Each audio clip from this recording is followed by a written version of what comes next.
chers auditeurs, bienvenue sur Chemin Durable, le podcast marseillais des entrepreneurs engagés.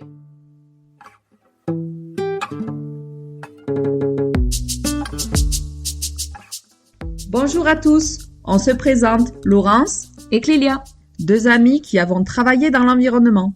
Aujourd'hui, on a décidé de créer un podcast. Ça nous permet d'explorer les initiatives locales de développement durable applicables en entreprise. Pour cela, nous sommes partis à la rencontre de porteurs de projets novateurs. Ce sont des femmes et des hommes engagés pour un entrepreneuriat qui prend en compte l'environnement et l'humain.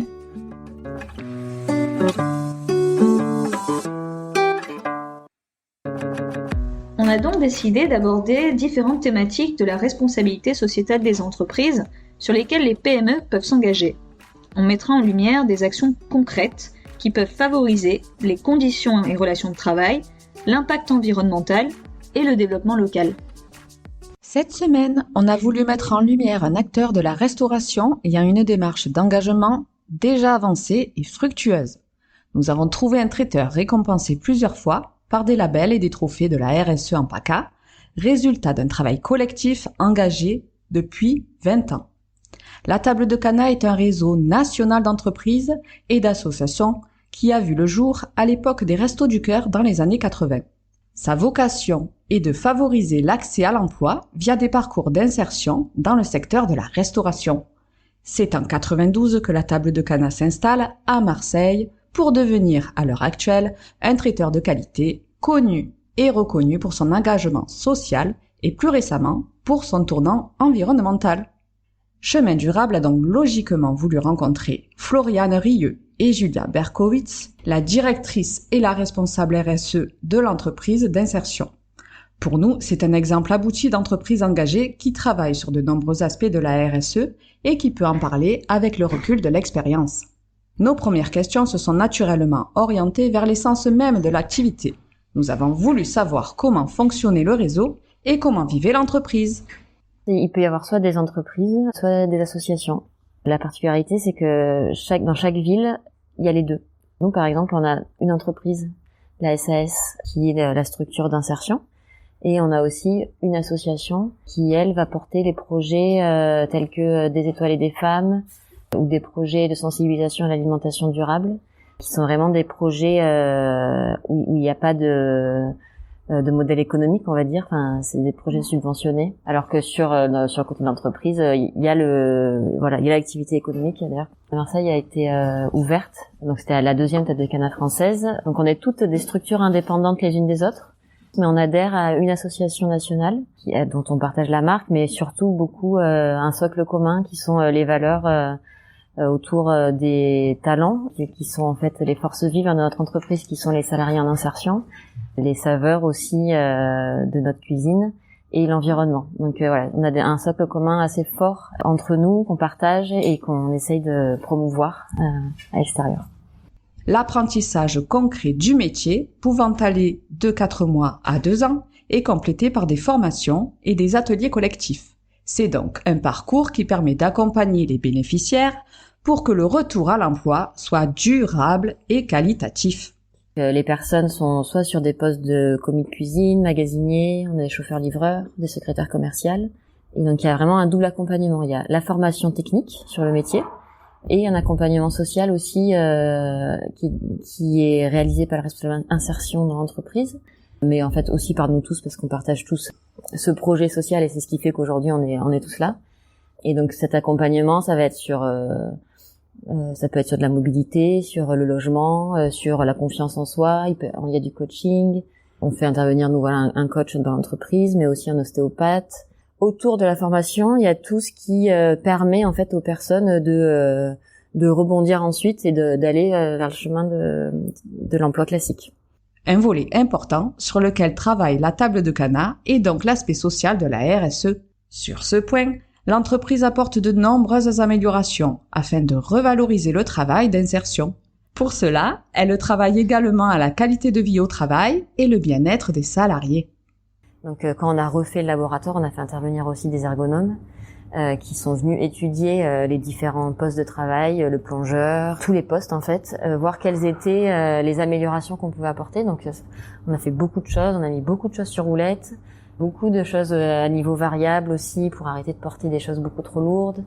Ne serait-ce qu'aussi que dans l'aménagement. Donc il y a cette action qui est liée au laboratoire sur la prise en compte aussi de la santé des salariés. On fait aussi intervenir un ostéopathe environ une fois par mois, parce que même s'il y a tout ça qui a été mis en place, ça reste quand même des métiers difficiles. Donc il est dans l'entreprise pour les salariés. En fait, il y a une vraie politique aussi de bien-être au travail, mais dans le sens où le travail mérite pas qu'on y laisse sa santé. Donc au contraire, ça devrait être un lieu où on prend soin de sa santé, parce qu'on y est déjà beaucoup. Donc si on n'a pas le temps de s'en occuper, et puis en plus on arrive à certains salariés ont pas mal de problématiques de santé, ou alors une fois quand on arrive sur d'un parcours où on n'a pas travaillé pendant longtemps, on se pose enfin dans une entreprise.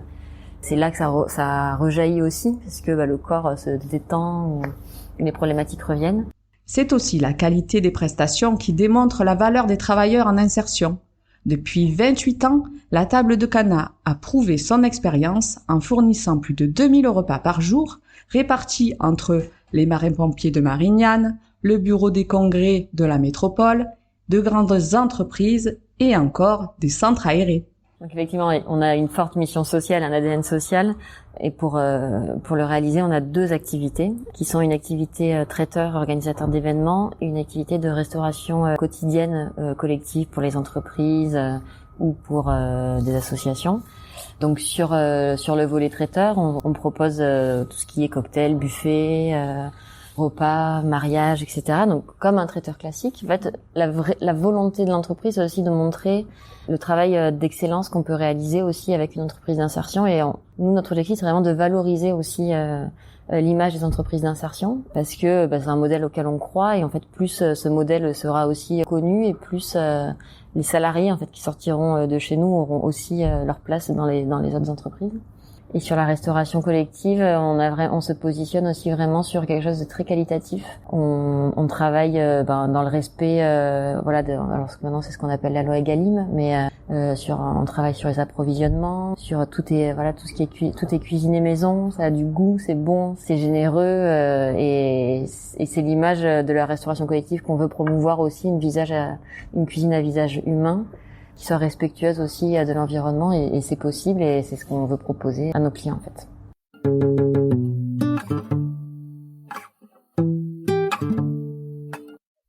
D'autre part, cette valorisation est d'autant plus possible que la structure a entamé une démarche de responsabilité sociétale de l'entreprise en 2018. En intégrant le parcours régional CEDRE, l'ensemble de l'équipe s'engage à apporter des améliorations sur les volets humains et environnementaux de son activité via un plan d'action sur 3 ans. La contrepartie de cet engagement est l'accès à des financements incitatifs pour une PME, ainsi que l'accompagnement récurrent d'un consultant. Le point de départ de cette aventure collective a été une demande croissante des clients, donc du marché, mais aussi la nécessité de répondre aux exigences de la loi Egalim.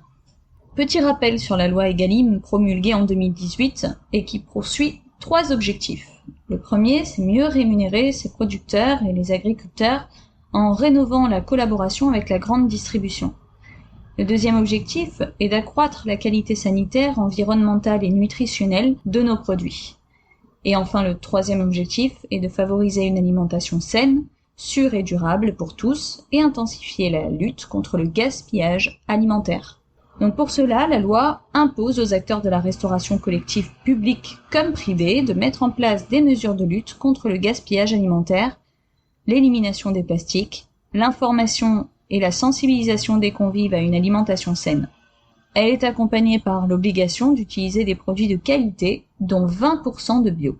Les autres acteurs de la restauration sont également concernés par certaines de ces obligations, dont la gestion des excédents alimentaires encore consommables, l'interdiction des plastiques à usage unique ou encore la lutte contre le gaspillage alimentaire. L'axe environnemental était donc un tournant indispensable, mais aussi une opportunité pour la structure de valoriser l'activité d'insertion différemment que par l'angle social. Aujourd'hui, c'est en effet une démarche globale qui implique toute l'équipe et prend en compte tous les aspects de l'activité. Pour mettre en place notre politique environnementale, on a fait intervenir un designer, un design thinking. Et donc ça a vraiment été un atelier collectif où on a retracé toutes les envies, mais surtout l'impact de nos prestations du début à la fin. Comme cette première réunion était collective, après, derrière, ont découlé des groupes de travail, mais ça avait déjà pris en fait. On a un comité de pilotage mensuel qui réunit toute l'équipe sur les questions RSE. Et en fait, c'est assez puissant comme outil. Et en fait, je dirais que c'est presque ce qui a permis, c'était presque le début de l'intelligence collective, enfin pas le début, mais de l'intelligence collective dans l'entreprise, parce qu'en fait, on se retrouve autour d'un sujet qui concerne tout le monde. Et donc, il va y avoir la cuisine, la logistique, le commercial, le comptable aussi, qui sont à ces comités, ces réunions de suivi mensuelles. Et en fait, ça c'est tout le monde peut proposer. Et c'est vrai que ça a mis une vraie belle dynamique. Ça a mis en mouvement beaucoup de choses dans l'entreprise.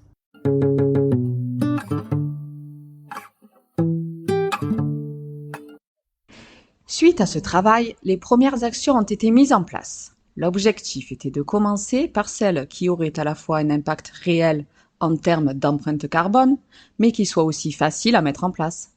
Le choix s'est porté sur la gestion des déchets, puisqu'il y avait déjà un tri des déchets bureautiques. Suite à un diagnostic déchets, un tri plus systématique des emballages a été mis en place dans les cuisines, en filière courte, avec les partenaires du territoire. Un compost a également été installé et les emballages en plastique ont été complètement éliminés. En fait, de manière plus générale, c'est une démarche de lutte contre le gaspillage qui a été engagée. On a travaillé sur la sensibilisation beaucoup. Donc maintenant, une fois par mois, le chef fait une sensibilisation d'une petite vingtaine de minutes sur des faits concrets qu'il a repérés dans le mois, donc aux salariés qui sont en cuisine, sur la consommation d'eau, sur la consommation d'électricité. Donc après, c'est très concret, ça va être sur l'ouverture des chambres froides, le fait de plus, parce qu'on a un plan de maîtrise sanitaire qui est très contraignant, donc on lave énormément le laboratoire de cuisine.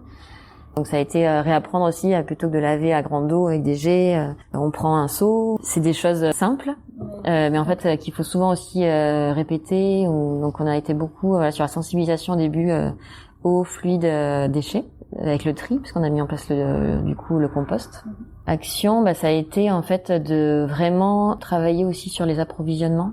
Donc faire remonter déjà nos besoins aux fournisseurs, et on travaille aussi avec une centrale de référencement associative, ce qui a abouti à des groupes de travail alimentaires. Sur les invendus, on a un partenariat avec soit Vendredi 13, qui est une association du territoire, soit les banques alimentaires. Donc tout ce qui est en fait non consommé, mais dont la chaîne du froid n'a pas été rompue. Donc ça, ce sont des dons. Et ensuite, on travaille notamment sur la restauration collective, beaucoup à ajuster au mieux aussi les quantités en fonction du client, du type de repas, etc., pour éviter aussi le gaspillage chez le client. Côté action, facile à mettre en place et sympa à réaliser avec l'équipe, on peut citer aussi la participation au challenge Tarpin Propre, lancé par 8 organisations et relayé par de nombreuses associations du territoire, dont Un déchet par jour ou Zero Waste Marseille. C'est d'ailleurs parce que l'entreprise appartient au réseau associatif Cap au Nord d'Entreprendre qu'elle a participé à ce challenge, ayant pour objectif de ramasser le plus de déchets possible sur une zone délimitée. Et l'enthousiasme était au rendez-vous. C'est marrant parce que juste en parlant de sensibilisation et de ce qui marche ou ce qui marche pas, il y a notre asso qui a fait un clip, mais en fait je trouve ça génial parce que je vois quand je dis aux salariés ramassage des déchets, donc parfois il faut sortir un peu les rames. Et puis en fait il y avait un jeune qui disait moi j'ai vu le clip, mais génial, mais je veux participer. Et en fait c'est génial comme moyen de sensibilisation. C'est donc naturellement que l'entreprise a proposé des actions de solidarité en période de Covid, en partenariat avec des associations d'aide alimentaire et des producteurs locaux. Il s'agissait de récupérer des aliments non vendus d'un côté et d'utiliser le savoir-faire et le laboratoire culinaire de la table de Cana pour produire des menus équilibrés et de qualité aux plus démunis. Dans ce contexte particulier, les équipes en insertion se sont senties particulièrement investies, dans la mesure où certains ont personnellement vécu des situations similaires. C'est donc une démarche collective amenée à s'inscrire dans la durée.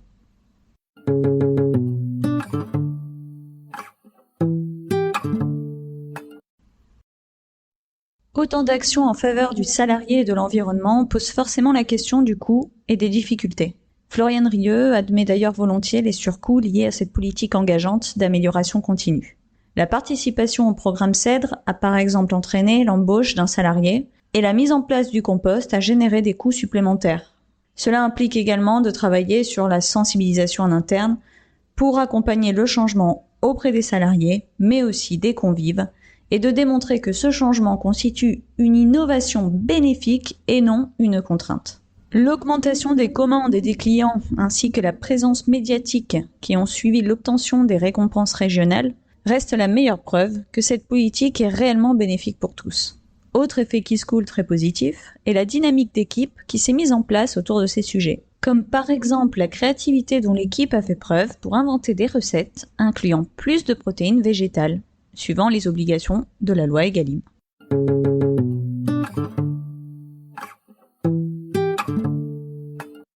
Comme le dit Benjamin Franklin, tu me dis, j'oublie, tu m'enseignes, je me souviens, tu m'impliques, j'apprends. La table de Cana s'est engagée il y a 20 ans à accomplir cette mission en montrant l'exemple et ça fonctionne. Pour nous, c'est un exemple abouti d'une démarche globale et collective. La semaine prochaine, nous allons vous parler d'un concept assez innovant, la cantine digitale pour les entreprises avec la start-up marseillaise Chef Basile. À bientôt! N'hésitez pas à réagir à cet épisode et à nous poser vos questions en commentaire sur notre chaîne YouTube Chemin Durable. Et si vous souhaitez obtenir une information sur l'alimentation de vos salariés, la gestion de vos déchets, l'économie circulaire ou la mobilité en entreprise, sachez que Chemin Durable vous accompagnera volontiers dans votre démarche de progrès. Quelle que soit votre étape de réflexion ou votre budget, de l'idée à la réalisation, je peux vous suivre étape par étape ou être une aide ponctuelle dans votre cheminement vers la RSE. Pour cela, n'hésitez pas à me contacter via mon LinkedIn au nom Clélia Echen ou sur le Facebook Chemin Durable. À bientôt!